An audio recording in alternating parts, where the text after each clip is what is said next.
As always, any kind of help in spreading the word is always appreciated. If you can rate Lead Lag Live on Spotify, Apple, all those various places, that's a big plus. With all that said, my name is Michael Guyad, publisher of the Lead Lag Report. Joining me for the hour is the man who, on his birth certificate, his first name is Green and last name is Stats. He wants to be a little bit on the anonymous side, but we're going to try and prove that his name is not exactly that. But GrainStats, for those who are not familiar with you, to the extent that you're comfortable with the caveat that you want to be anonymous here, introduce yourself. Who are you? How'd you get involved and interested in the grain space and the ag space? And what are you doing now? So I didn't do a traditional. Let me step back 1 second. So I didn't come from the grain industry originally, right? I kind of fell into it. And I actually started off my career at Wall Street, right? I used to be a financial futures trader. And then right around like the Great Recession, I kind of switched my gears and I decided to go down the grain route, right? So that being said, I went into the grain industry, not coming from a grain background, which is not your typical kind of segue into the markets, right? So I started off my career in commodities very young, and I continued down this path of grain for 10 to 15 years. And since then, I'm still trading. I'm still doing things like I've built a website with a few other individuals called GrainStats.com. We released a blog recently, kind of explaining agricultural markets to the regular Joe Schmoes of the world, right?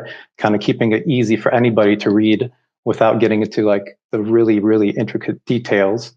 Because as you and I know, right, explaining commodities is an extremely daunting task. And, for your average person, I mean, they don't understand this stuff. So we try to make it easy. We run a community. We got about 800 plus subscribers right now on Telegram. We're really heavy on social media, just trying to build this community and just get a lot of interesting people on board. I mean, there's a lot of people in the grain industry that are not online. They're, this industry in general is kind of backwards when it comes down to digitization.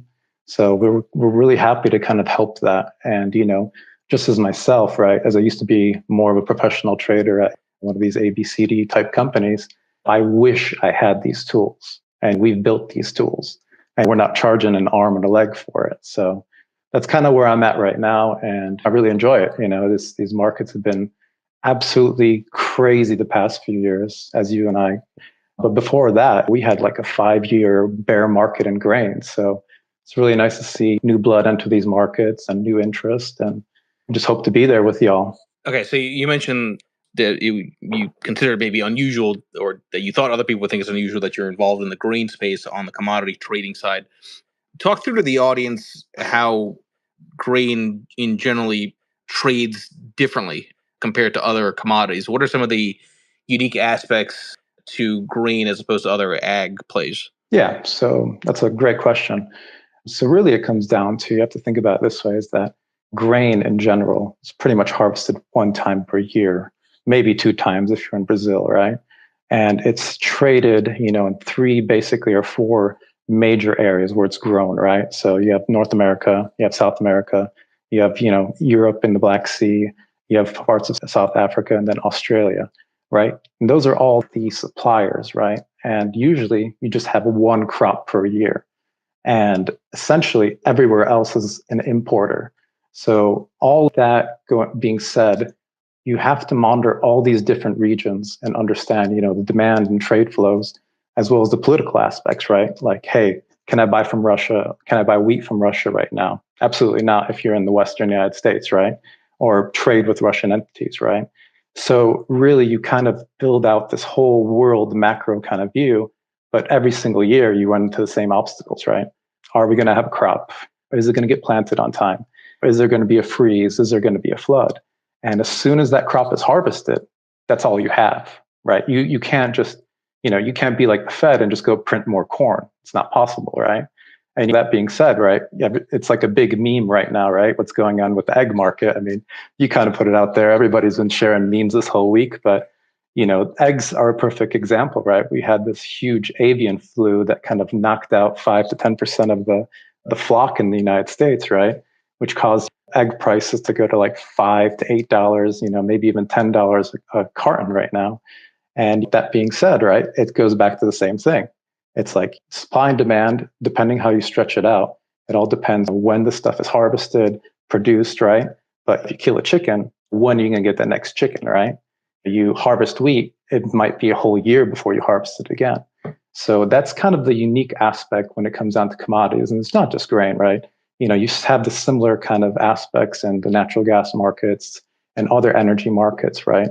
But at least with those, you have continuous production, right? You can go get an oil head, extract out all the oil, right?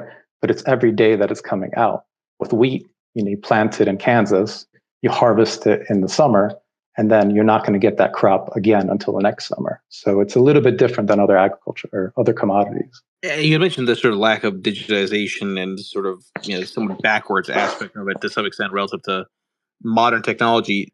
Do you find that makes it maybe more volatile a space than other areas because it's harder from the grain planting perspective to properly model out demands using fancy computers and algos, or is there some other dynamic that makes it different from other than the once a year type of dynamic, different from other commodities? Well, when I talk digitization, right, I'm talking about how basically the industry, right, is not key when it comes down to, or engage, I should say, with like the web, right? For example, like there's this huge problem when it comes down to forward selling your grain, right? There's been probably for the past 20 years this huge push to digitization where a farmer can go in and just sell his bushels online, right? And it just never happens, right? So just that's one kind of component, right? But the grain industry in general hasn't even had like a Web 2.0 moment, right? And the other side of it is all the tech companies are trying to push a Web 3.0 movement. But when it comes down to the other side, the agricultural technology, the tractors, the tractor software, all that is gone exponential. I mean, the stuff that's coming out of John Deere these days is unbelievable. So we're talking two different things here, but when it comes back to just the markets themselves, we're just not there, right? Grain markets trade essentially 3 months out to 9 months out, but most of that volume's in the first 3 months. And part of that's the reason that hey, a lot of these guys are hand to mouth buyers in the market, right? So they're only looking to get their demand met for the next month or two.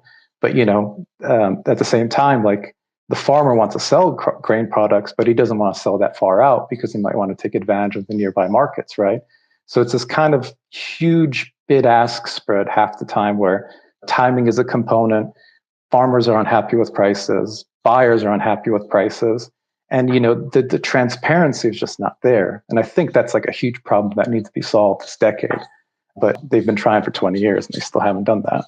How steady is the demand side of various grains? I mean, I have to assume it's like a lot of other commodities, right? In the sense that most of the tail risk is on the kind of supply shock side of things. So once it's harvested, right, the tail end of it, right, like what moves the market is really just the outside markets, right, and export demand, right?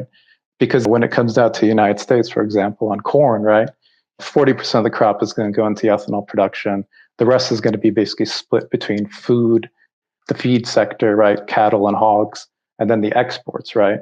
And when it comes down to the feed and ethanol, those are pretty static. I mean, you'll get their growth, you'll get your 2 to 5% bumps or decreases, right? But that's pretty much set. It's the stuff that moves the needle the most is exports, right? And when that comes down to the world, this is not America of 30 years ago where we were like number one in the world, exporting corn and other commodities, right? A lot has changed since then. You didn't have Brazil online. You didn't have Russia in the market. And we're all competing with trying to set the market on the export side. So that's what really drives these prices, right? So, for example, let's go back to what happened with Russia and Ukraine last year. Russia invades Ukraine, right? All of a sudden, the wheat market, the corn market, all the grains basically go rally, right? And people are trying to figure out, okay, US has a crop. Ukraine is basically about to start planting, their spring summer, but they also have to go through a winter wheat harvest. Russia's going through a winter wheat harvest this coming summer. But hey, am I going to be able to buy from Ukraine? Am I going to be able to buy from Russia? So during that few month period, right, there was so much uncertainty about getting insurance on a vessel to load your grain out of Ukraine or being able to trade with Russia that people just didn't. So you kind of moved on to other areas, and those areas were the typical, United States, Brazil, Argentina, supplying the world. So that's how the impact of different regional markets can end up influencing the prices back home. And that's pretty much how these markets operate on a day-to-day basis. So I often talk about lumber as a leading indicator of housing. What's the equivalent of a leading indicator for grain? I mean, is it fertilizer prices? I've seen some interesting stats that show that fertilizer prices tend to move in advance of most major crops, which makes sense, and there's a lag time there. But what are some of the things that you pay attention to for warning signs of a change in trend? It depends, right? So I'm not sure if you're familiar with this, but there's this massive drought in Argentina right now, and it's influencing soybean prices down there. It's so much that they're going to have to import soybeans from Brazil, right? Which is not common, right? For an exporting country to be importing what they're producing, that's not very common. So basically, right now, the theme in the market is just coming out of South America, right? And it's weird because you have a famine basically kind of occurring through this drought in Argentina, but in Brazil it's absolutely opposite. And Brazil's about to start harvesting here in the next month and a half, and Argentina's the exact opposite. Like they don't have the crop. Brazil's going to have a record crop, and right now, like one of the leading indicators of the market has been soybean meal. And that's really been holding up the market and the grains right now. But those narratives shift, right? Like I kind of posted today, right, about corn demand in the world. We've had such a horrible corn export program this year. But things are about to change, right? Because basically what happens in Brazil, they kind of shut off their corn exports and Brazil starts exporting soybeans, right? And well, Argentina also exports corn, but corn cannot be, I mean, the price that in corn in Argentina, when it comes down to harvest, they're going to have so many problems that it's not going to be worth it for them to sell it because they can't meet their demands in the domestic market. So then, you still have this Black Sea kind of thing going on right now where exports are really hard to get out of Ukraine. They've improved, but you never know what's going to happen with Russian aggression. So basically, that kind of opens up the world going back to the United States, right? Where you have the best counterparty risk. The U.S. is not going to default. We have all the great ABCD companies. We have the best credit. You're trading in dollars with the origin of the dollar maker. And in general, you're going to be able to get that product moved the fastest possible, logistically speaking, out of the United States, North American export system. So it really comes down to, as you and I know in the markets, right? Like, what's the new narrative, right? And we're constantly trying to figure out that narrative in the market. And for the past several months, it's been Argentina, it's been Ukraine and Russia, it's been the drought in the United States regarding the wheat crop. And now it's like shifting from Argentina to like what's going to happen with planting corn and corn and soybeans in the United States. Is it going to be too dry? Is it going to be too wet? And what's that going to be like on the other side of the world? Is Ukraine going to finish their harvest? Is Ukraine going to be able to not worry about having to plant their acres, right? Worrying about land disputes, etc. So it's kind of just like, you're trying to figure out what the next theme and narrative is of the market. And good traders will understand that, like, by the time you're trading it, it's on the front page of like The Economist or Newsweek, right? It's over. That theme's done, right? and it's funny. I kind of mentioned the whole thing with the eggs, right? All the memes came out about egg prices in the United States, right? You go look in the data, we've already like dropped, what was it, 5-10% on egg prices in the spot market. So it's kind of funny how all that works, how it all kind of plays out. Yeah, that reminds me a little bit of I want to say it was back in 05 or 06, but you're closer to it. You'd probably know the dates when like low carb Atkins type diets were all the rage. And Calmain, right, the egg producer, their stock went up like, I don't know, some stupid percentage because everyone was under the assumption that everyone would be on low carb diet, so eggs would be having tremendous demand, right, for that. And the moment, to your point, I remember that myself back then. It's like the moment that was in the financial media and it was such a hype around it. That was when Calmain started to have its own bear market, right? So it's similar with the dollar wrecking ball, right? How many magazine covers do we see about the dollar wrecking ball, and now the dollar's getting wrecked, right? After Absolutely. it's already known. So I like that point about you have to kind of figure out where the next narrative is going to be. So it seems to me that from a geopolitical front, there's maybe two narratives that are still to come. One is whatever happens with the reopening on China, and then two is what if things don't escalate with Russia Ukraine? What if actually there is a ceasefire or some kind of deal that's brokered, which I know nobody wants to even consider as a possibility. Admittedly, it's low, but you never know, right? That could have big implications because nobody sees that coming. How do you think through those two dynamics, China reopening and kind of surprises on the Russia-Ukraine side? Well, as far as ag markets go, right? If there would be a peace treaty, for example, brokered between Russia and Ukraine, and they're friendly when it comes down to land disputes and try to work it out, well, then, you might have farmers will go plant as many acres as possible, take advantage of these prices, right? And essentially, you might kind of just slam this market down pretty good here. But the other side of it is demand side, right? Coming out of China, right? They've been kind of absent on a lot of commodities, right? They've also switched their buying interests. They've been buying a lot more Brazilian corn than the US. But when it comes down to, in general, that demand, like if that happens and they open up fully, they will come back to the US. They have to. It's, there's over 1 billion people there. You can't have food security issues. And they'll come to the US market. I mean, we trade with them. We're like one of the biggest trading partners with soybeans, for example. We've traded boatloads of corn literally with them in the past, and wheat.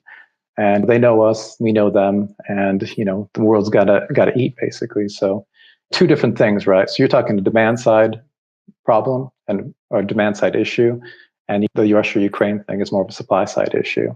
But at the end of the day, right, all this kind of hinges upon one thing, right? As you and I know, right?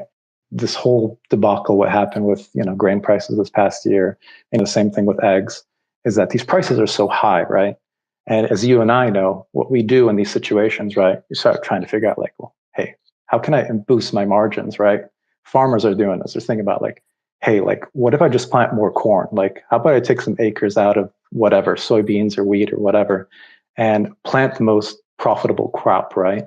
And not just in the United States, it'll happen in other parts of the world. So really, the cure for higher prices is higher prices, right? And that's just the market turning what it needs, making what needs to happen in the market to kind of settle everything down, right?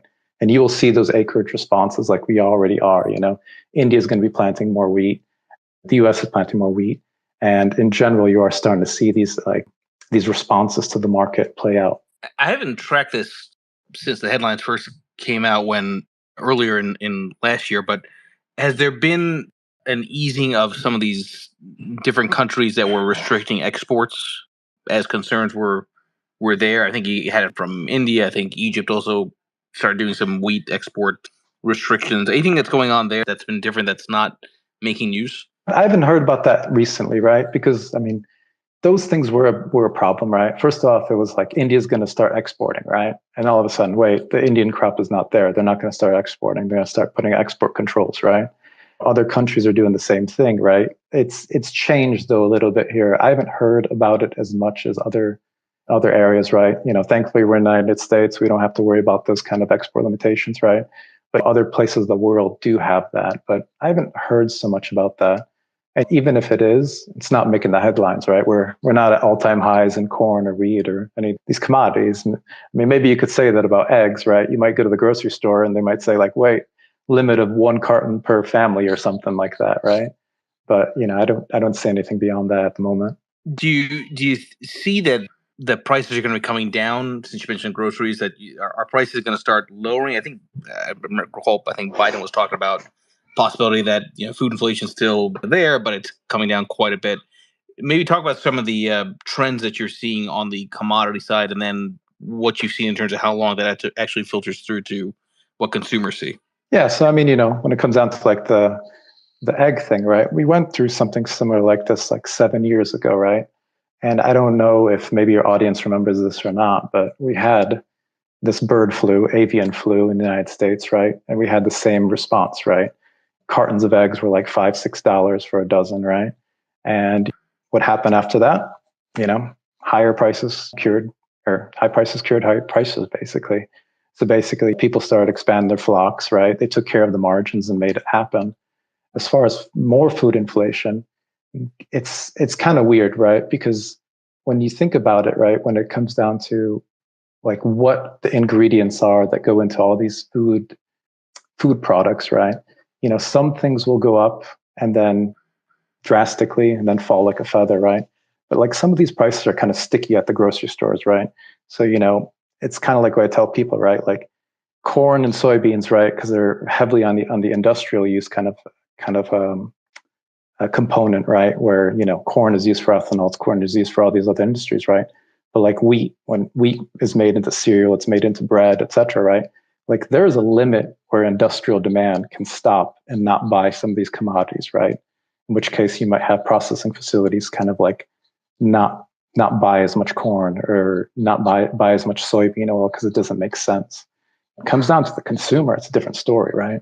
Like if you go to the grocery store, right, and cereal for your kid is like $5 a carton or box or whatever, and then the next week is like, well, it's $8. Like, sorry, like, are you not going to buy that? Are you not going to buy food that you can eat, right? And this is like a trend where like the food commodities, right, like wheat, rice, barley, etc., oats, like those have way more upside potential and they're more sticky when it comes down to pricing, right? And when it comes down to like the corn and all that, like at a certain price point, the ethanol plants might shut down or similar. So basically, it's unprofitable for them to do it, so prices will kind of gravitate lower, right? But some of these other commodities, they don't really necessarily go down. Case in point, right? Like this year, I was like, and I'm famous for this on my posts on Twitter. Like, I started going to Costco, right? I was just like observing prices, right? Like, what was chicken at the beginning of the year, like on a per pound basis? What was a gallon of milk? And I always went to like one aisle there, and it was soybean oil, right, at the retail level. And I'm not talking like the future side of it, but the retail level, right? And every single month for like 3 or 4 months, soybean oil just kind of kept on creeping up, 2%, 5%, etc. And then it just like leveled off in June. And those of you who are not familiar with soybean oil and other oils is pretty much like a main ingredient in US food, basically, right? So if you're going to Chick-fil-A or some of these other restaurants, you're going to be using some sort of vegetable oil. And, if it's not soybean oil, it's peanut oil. If it's not peanut oil, it's something else, right? But regardless, like soybean oil is like your best benchmark because it's the most liquid futures contract out there when it comes down to the oils. So I saw that in June, right? And I was like, wait a minute, like I kept on going back after that. And it just did not go down in price after that.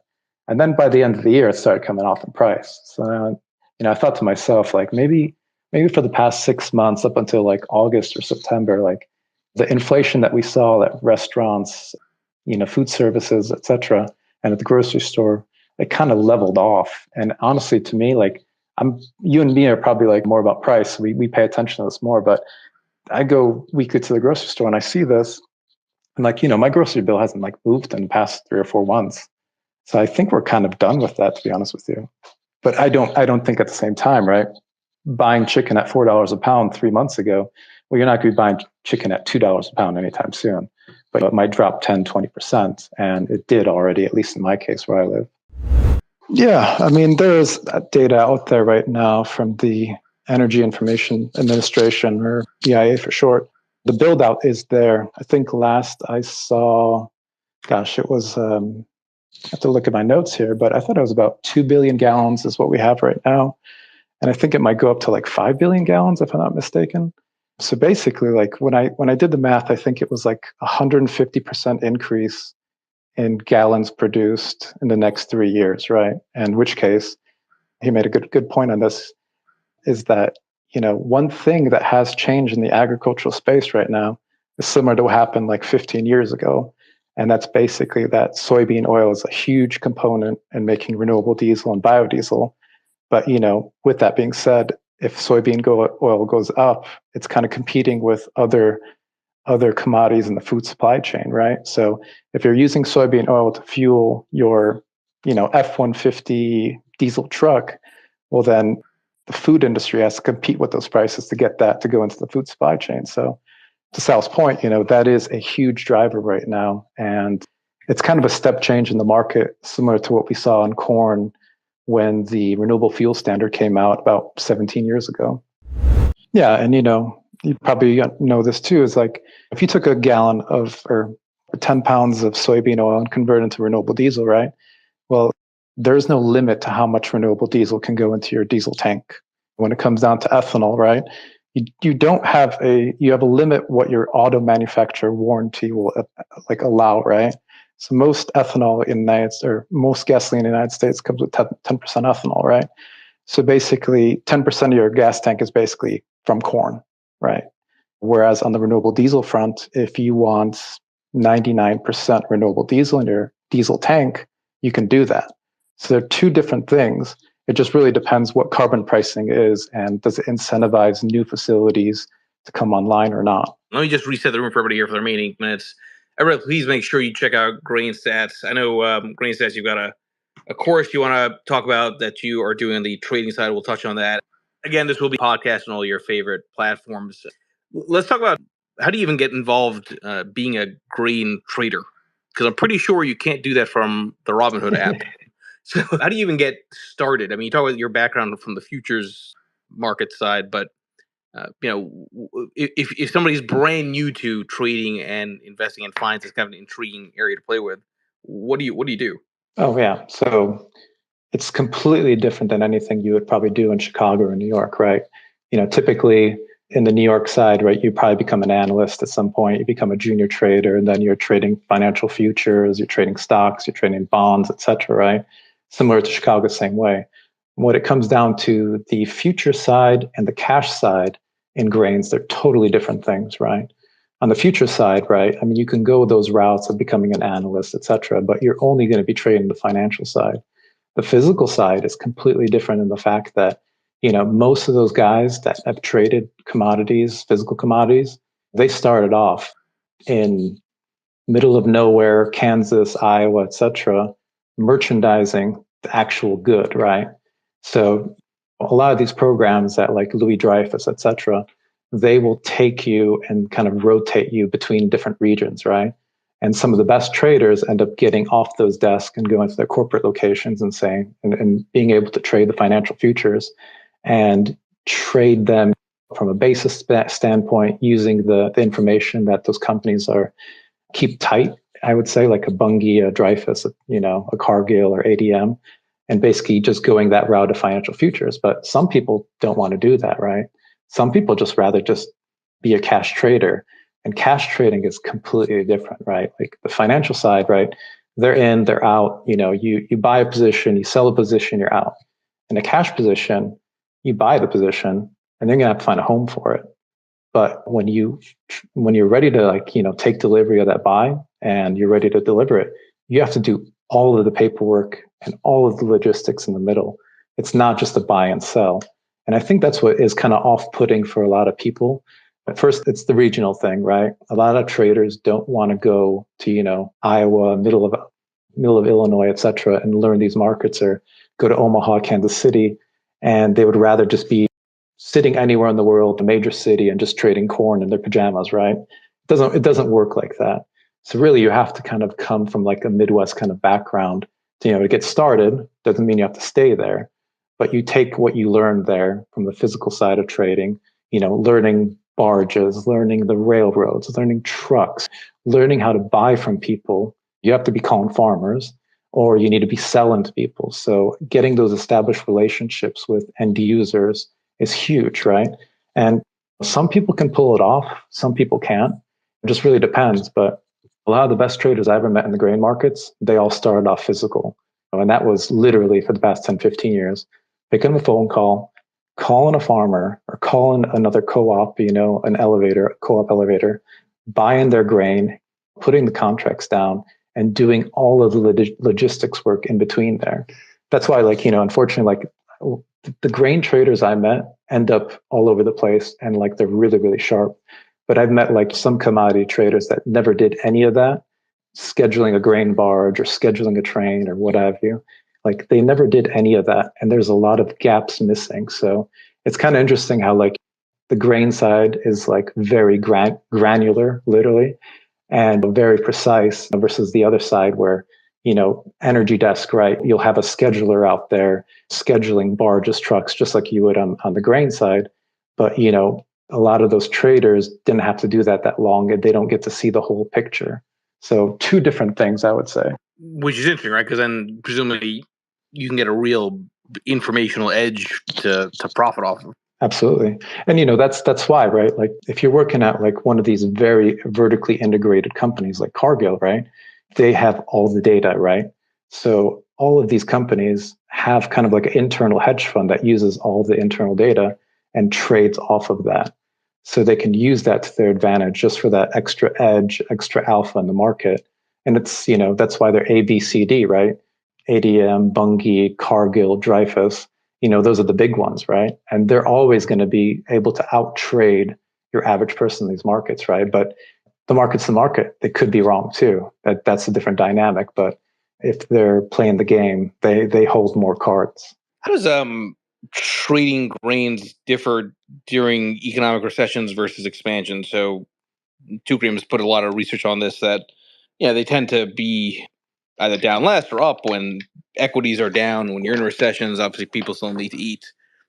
In terms of what you're doing when you're trading these markets, is there any sort of different playbook that you use depending upon the economic environment? Oh yeah, we've been kind of blessed here recently with basically inverted markets, right? Where the future price right now in the most current month, let's just say March, is higher than the price of May, which is the next month, right? Next futures month. That's typical in the grain markets, right?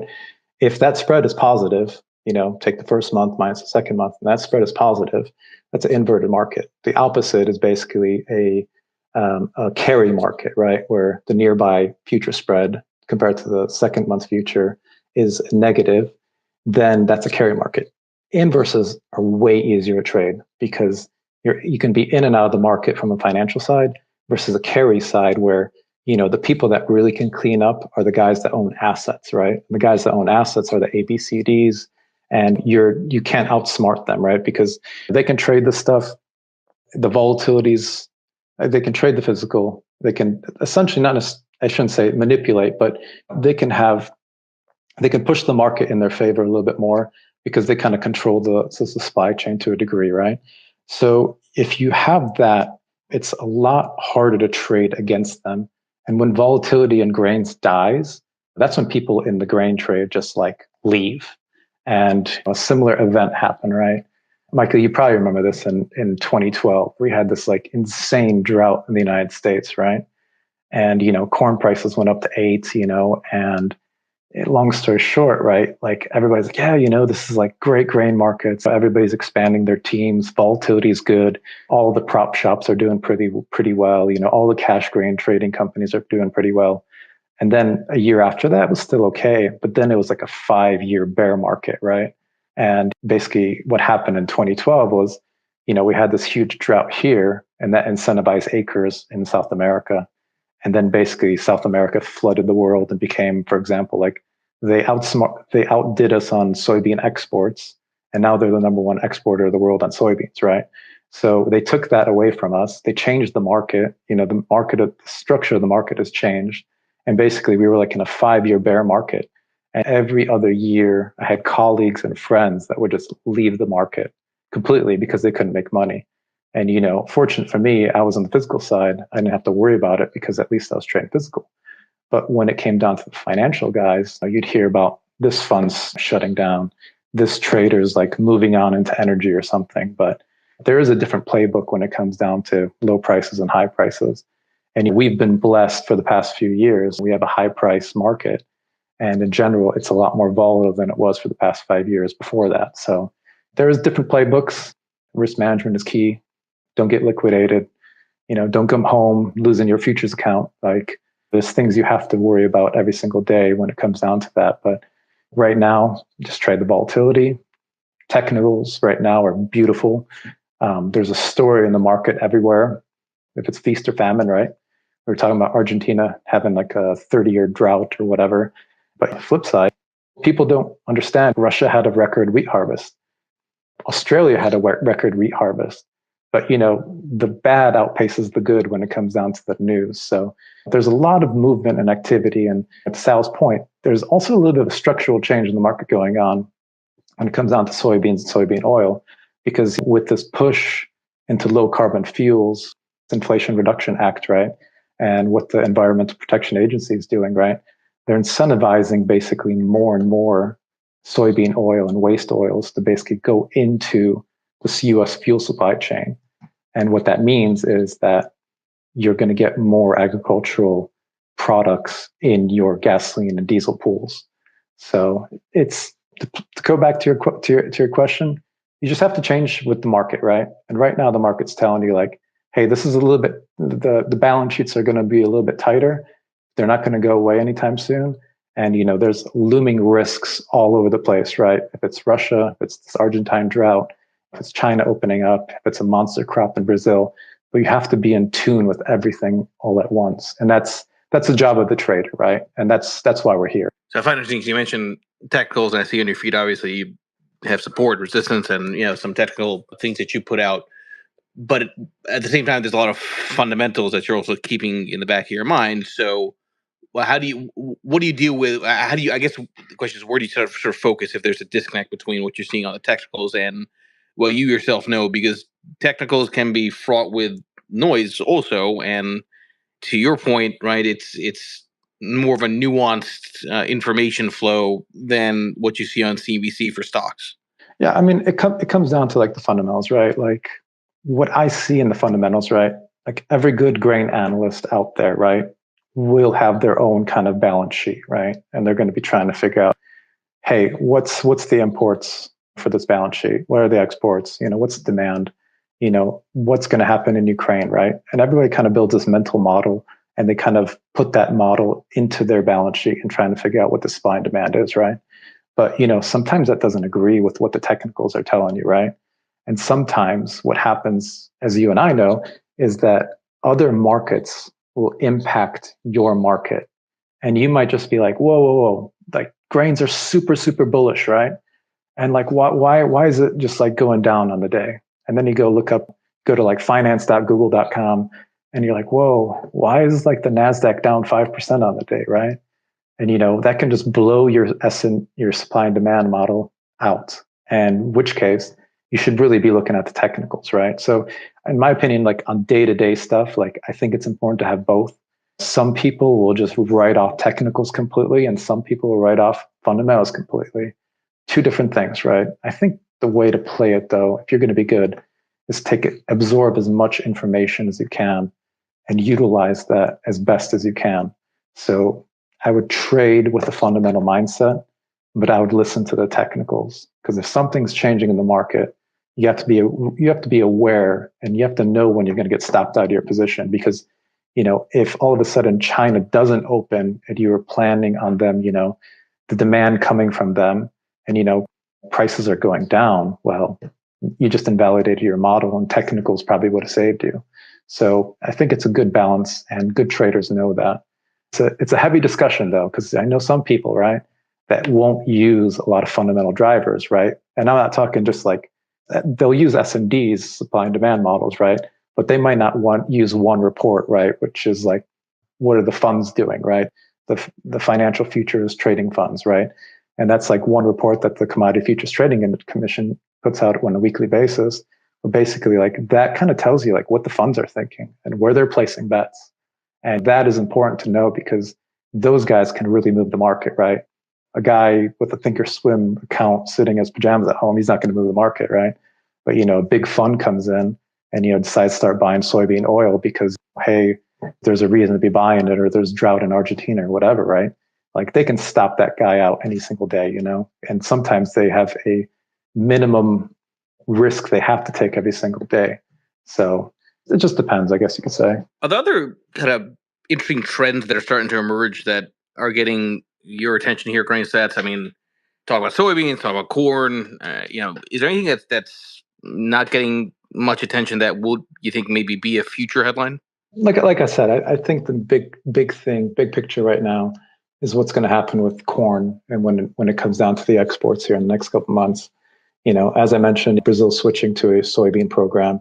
Argentina is going to be priced out of the market with the drought that they're having. Ukraine is kind of like the wild card, I'd say. Like, if there's Russian aggression, what happens to the export program there? Because, if that's the case, right, like people are just going to go buy US corn, right? And no one's talking about that right now, which is kind of weird. But, I asked this question a couple of days ago, and people were kind of alluding to the fact like, hey, I asked the community, I said, hey, what am I missing here? Because some of the stuff is already priced in, we're done, right? And actually one thing that I didn't really think about, because I'm not paying attention so much to the physical side of the business, is like, what is the impact of like higher interest rates, right? Because we've been blessed with low interest rates for so long that people were basically able to trade stuff without paying too much to trade it, right? On the physical side, right? So when you trade a physical position, right, you have to put the money up, like up front, basically, right?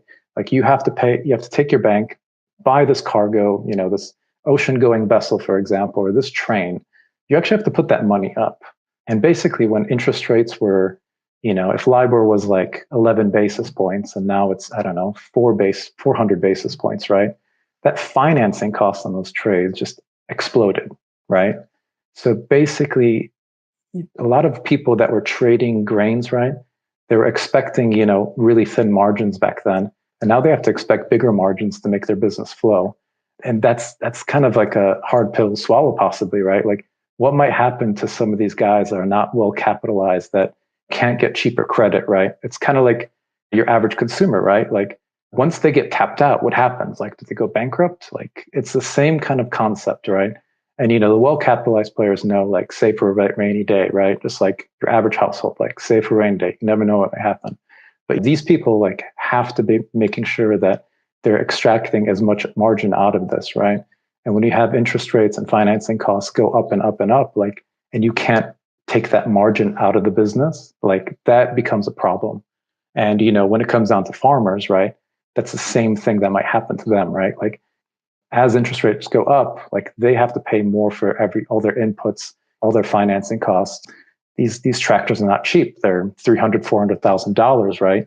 Record land prices are happening right now in the state of Iowa.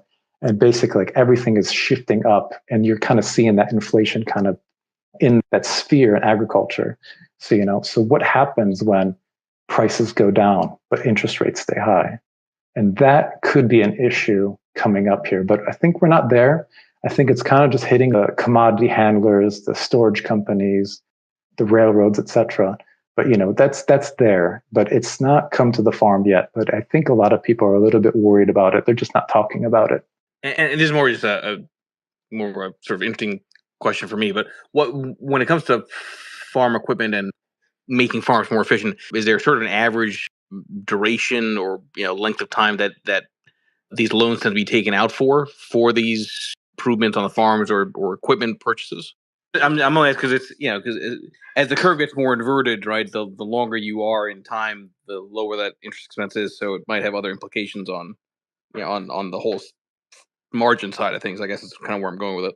Definitely. I understand. But yeah, that's not my wheelhouse, Like there's better guys out there for that for sure. Maybe for the remaining few minutes, and again, everybody here, please make sure you follow GrainStats.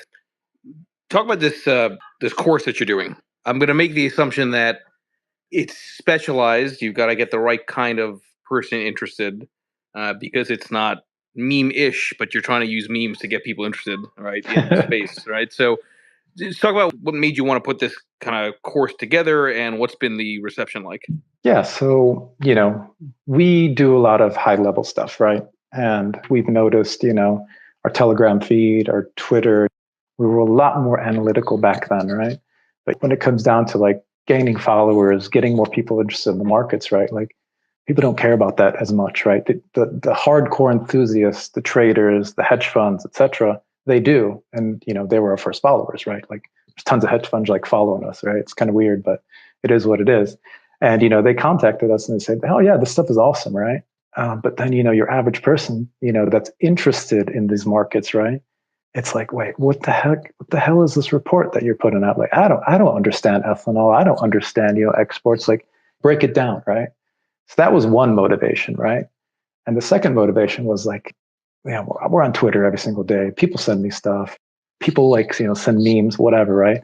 And like some people like don't get it too at the same time, right? Like we've seen people like misspeak about certain topics, right? They get inspections confused with sales reports, like, and like I don't know if they get it, right? And sometimes, coming from like a commercial background back in the day, like everybody in the room understands what grain is and how it trades, et cetera, right? But like your average person doesn't. And we wanted to change that to a degree where like, hey, your average person might be interested in this stuff, but they don't understand it like 100%. but they don't need to understand 100%, but they need to kind of like understand a few things just to kind of get the ball rolling. So we decided to kind of go back just to the fundamentals, right? And we're not talking like academic stuff. We're talking like, hey, like this is where corn is grown. This is where it goes. This is like the players, it's farmers, brokers, traders, etc. And just kind of building these building blocks out for like people that want to be interested, want to learn more about where the stuff comes from, how it impacts them on a daily basis, if it does, right? And just kind of build that out, right? But focus it towards like people that want to get into trading, right? And you're kind of killing two birds with one stone when you do this, because like the people that are inexperienced, they want to know this stuff, right? They're sitting in New York, they're sitting in California, so far away from the Midwest grain belt that they're interested so much into it, but they don't know where to start, right? Like, hey, like I'll be honest with you, I did the same thing, right? When I decided, well, I want to go in the grain and agriculture, right? Like 10, 15 years ago, first thing, www.google.com. And like I like looked up grain trading. You'd find your Chicago Mercantile Exchange or Chicago Board of Trade website. You'd just see the futures. But then like you'd come up on a few magazines, right? And like those things, those resources were just not good, right? And then on top of that, then you find the USDA, which is an amazing resource, but it's like reading an encyclopedia. Like you need to know what you want to find when you read that.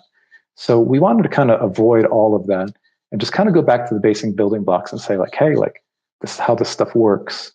This is how corn works. This is how wheat works. And, this is the modern agricultural supply chain. And Michael, you probably remember this, but you remember that scene in The Matrix, right? Where like the guy pulls up that monitor, right? And there's always like green like letters falling down the screen, right? And like, I guess I forget the Keanu's character. He's like, what is this? He doesn't understand it, right? And the other guy's like, well, it's just Matrix. Like you have to like get into it and learn it, right? He's like, oh, he's like looking at the screen. He's like, these characters, this jumbled up garbage is like falling on the screen, and you don't see what it is. He's like, that's a cat, that's a dress, or whatever. And when you're involved in the commodity markets, right, you'll get to understand that stuff. It's kind of like you open up a trading terminal the first time. What are all these symbols, right? All right, I'll tell you what, folks. We'll wrap us up on at this top of the hour here. Thank everybody for joining. Special thanks to GrainStats. Appreciate it.